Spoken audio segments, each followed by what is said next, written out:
You wake up and it's already there. Not loud, not dramatic, just that quiet pressure in your chest. The kind you can't explain to anyone. You move through the motions, check your phone, brush your teeth, scroll through a dozen lives more glamorous than yours. And still it follows you. A strange ache, a dull sense that something isn't right, even when nothing is wrong. You try to name it: burnout, boredom, maybe depression, but none of those words quite capture the hum beneath your skin. That restless flutter that haunts even your best days. And somewhere inside, a question starts whispering, what's the point? This is not a flaw in you. It's a symptom of modern life. And it's exactly what Søren Kierkegaard tried to warn us about over 170 years ago.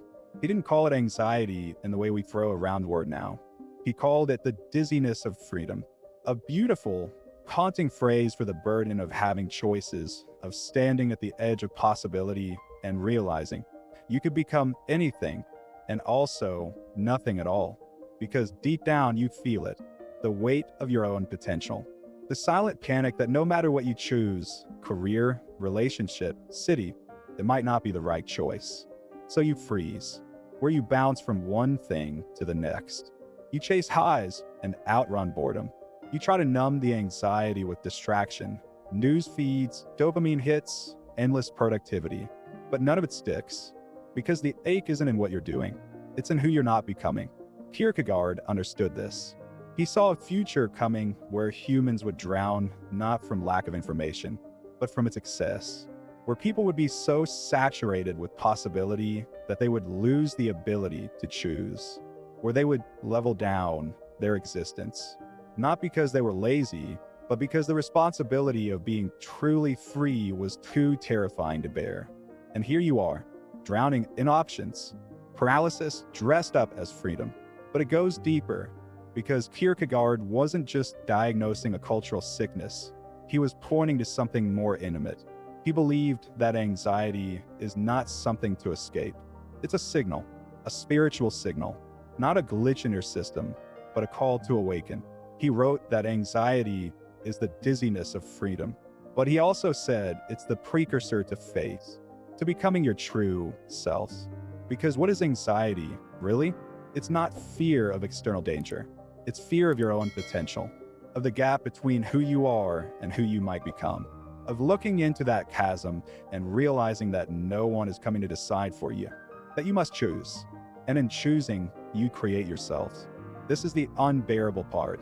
No algorithm, no guru, number 10-step plan can make the choice for you. No identity handed down to you, student, daughter, employee, citizen, can substitute for selfhood. You must leap into yourself. And that leap, Kierkegaard said, is always made through anxiety. Maybe you felt it the first time you stepped off the expected path, when you questioned a belief your family held sacred, when you left a relationship that looked perfect on paper, when you walked away from a job that made sense to everyone but your soul. That flutter in your chest, that wasn't weakness. That was existential birth. But no one taught you to see it that way. Society teaches you to pathologize discomfort, to medicate the ache, to silence the longing. But Kierkegaard believed that longing is the compass of your becoming. He called this journey the sickness unto death, not death of the body, but of the self that never fully becomes. A life where you trade authenticity for comfort, where you bury the self under roles, distractions, masks. So ask yourself, when did you last feel fully you? Not performative, not pleasing, not productive, just present. It might have been a fleeting moment, a late night walk, a conversation that made your soul feel seen, a moment of silence where, briefly, you weren't lost in thought, you were thought. Kierkegaard called these flashes the single individual awakening, the point where you stop hiding behind a crowd and stand alone before yourself. Not to be isolated, but to be real. This is where the anxiety intensifies. Because as soon as you begin waking up, the world tries to seduce you back to sleep. It offers numbing comforts, metrics of success, shallow validation, curated selves to compare yourself against. And you start wondering if you're the one who's broken for not fitting in. You're not broken, you're becoming. But becoming hurts. It pulls you apart before it puts you back together. So here you are, not lost, just on the edge of yourself, the moment before the leap, where you must stop asking, what should I do? And start asking, who do I choose to be? And that question will never have a perfect answer. Kierkegaard said truth is subjectivity, not because reality is fake, but because your truth must be lived, not argued, not performed, lived. And to live it, you must accept the anxiety as part of the path. Because healing is not about escaping the chaos. It's about learning to stand still inside it, to let it stretch you, crack you, reveal you. This is where the shift begins, where you stop asking how to silence the ache and start listening to what it wants to teach you. That is the Kierkegaardian invitation, not to be less anxious, but to be more honest, to become who you already are beneath the noise. But that's just the beginning. You try to move forward, but something pulls you back. You tell yourself it's just overthinking, that maybe you're being too dramatic. Everyone seems fine.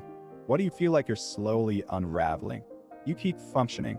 You show up, smile, work, post, reply. But somewhere underneath the surface, the silence grows heavier. And you start asking yourself questions you don't know how to answer. Why does everything I do feel like a performance? Why can't I feel real? This is the descent Kierkegaard warned you about. Not the chaos outside, but the quiet collapse within. You're not broken. You're touching the edges of despair. But here's the part no one ever told you. Despair isn't a weakness. In Kierkegaard's world, despair is the soul trying to wake itself up. There are many forms of despair, and the most dangerous one doesn't look like falling apart. It looks like fitting in. It's the person who seems okay, who keeps up the mask, who never questions the roles they've inherited. It's the version of you who wakes up every morning and lives someone else's life because it's easier than facing your own freedom. Kierkegaard called this the despair of not being aware that one is in despair. It's the soul asleep, disguised as success, disguised as productivity, disguised as safety. And if you're here listening, it means something inside you is already resisting that disguise. You start to feel the cracks. You can't enjoy the things you used to.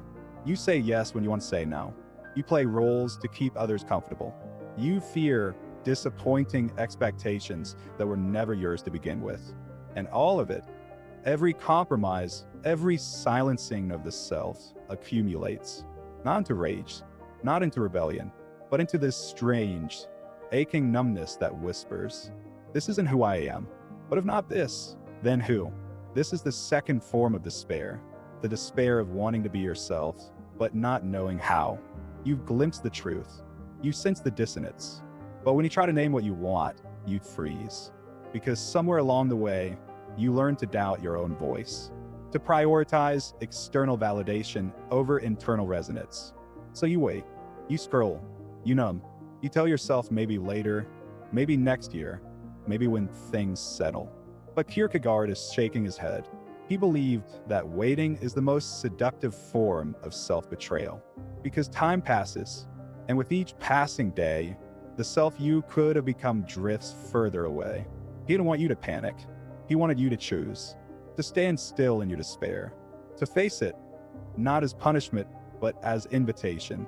Because the third form of despair, the most sacred, is this: the despair of knowing you are more than who you have been. This is not just pain. This is awakening.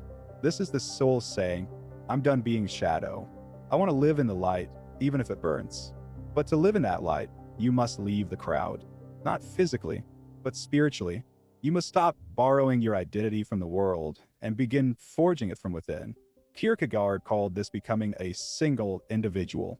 Not because you're meant to isolate, but because your truth, your path, your calling cannot be crowdsourced.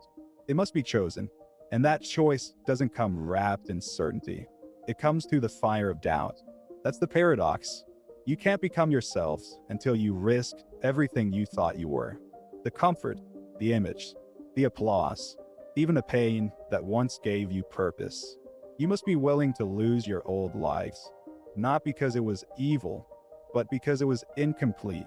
And that loss will feel like death, because part of you will die, but it's the part that was never truly alive. What's left is fragile, honest, new, A version of you that doesn't chase approval, doesn't fake conviction, doesn't fear silence.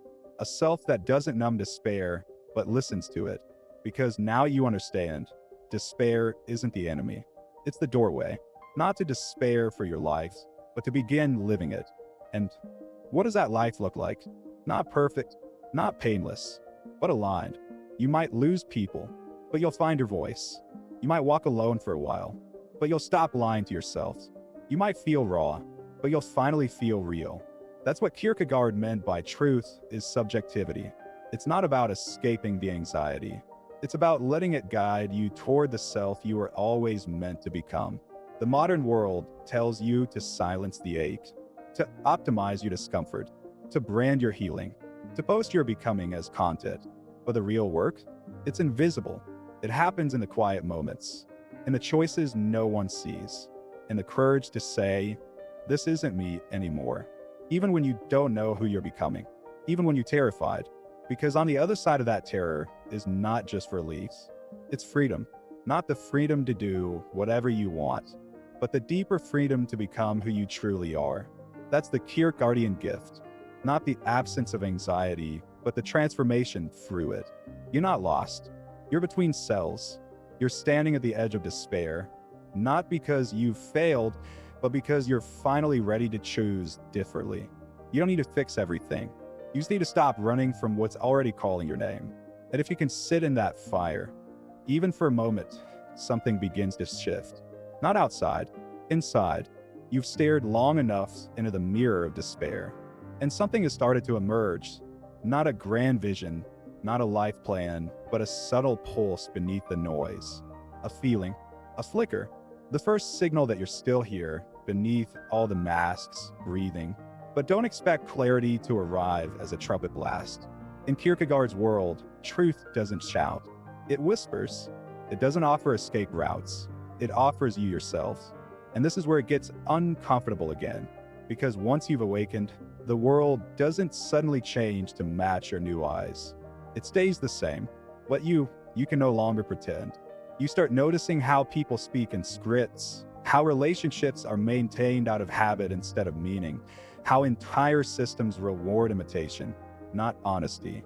You want to scream, but instead, you sit in a cafe surrounded by people scrolling, and the silence is louder than ever. Not because you're alone, but because you're no longer asleep. And this kind of wakefulness comes with a cost. Kierkegaard knew it well. He called it the dizziness of freedom. When the illusions fall away, you're not left with a new manual. You're left with radical responsibility. You must now decide, without certainty, without applause, and often without company, what it means to live truthfully. You stop asking, what should I do? You start asking, what feels true, even if it scares me? And the answers come slowly, not in tidy lessons, but in strange longings. A desire to speak when you used to stay silent. A refusal to settle when comfort calls. A pull toward work, people, and paths that align. Not with who you should be, but with who you are when no one's watching. You begin to understand Kierkegaard's strange insistence that faith is not belief without doubt. It's leaping into life because of doubt. Not despite the fear, but with it. This is where most people turn back. Because the leap is terrifying. It doesn't promise reward. It doesn't guarantee success. It simply asks, are you willing to become real, even if it costs you everything false? And the truth is, sometimes it will. You might lose a career that was built on performance. You might walk away from a relationship that was rooted in pretending. You might wake up in a city that once thrilled you, only to feel nothing but hollowness echoing through your chest. That's the burn of authenticity. It doesn't clean up your life. It dismantles it. But in that dismantling, something holy emerges, not in the form of perfection, but in presence. You begin to notice the texture of life again, the weight of your own footsteps, the smell of morning coffee, the way your breath slows when you stop performing. These aren't epiphanies, they're resurrections. You stop outsourcing meaning to achievement. You stop believing healing is a destination. You begin instead to live from the inside out, not as a brand, not as a statement, but as a human being with trembling hands and a quiet flame that says, This is who I am, even if no one understands me. That flame? That's what Kierkegaard called the self in relation to the eternal. It doesn't seek applause. It seeks integrity. It doesn't need to be seen. It needs to see clearly. And what it sees is that your anxiety isn't proof of your failure. It's proof of your capacity for depth. You feel deeply because you're meant to live deeply. Not comfortably, not conveniently, but truthfully. This doesn't mean you become perfect. You'll still doubt. You'll still fall. You'll still flinch at silence sometimes, and long for the old rules that promise security. But something will have changed. You'll no longer be afraid of the doubt. You'll walk with it, like an old friend who reminds you, stay awake. Don't slip back into the dream. And when people ask you what you're doing, why you left the job, why you moved cities, why you stopped chasing, your answer won't always make sense to them. Because it's not for them. It's for the one in you who once whispered in despair, there must be more than this. That whisper is now a compass. You begin to say yes with your whole body. You begin to say no without guilt. You begin to build a life not on expectation, but on existence. Kierkegaard believed this kind of life is rare.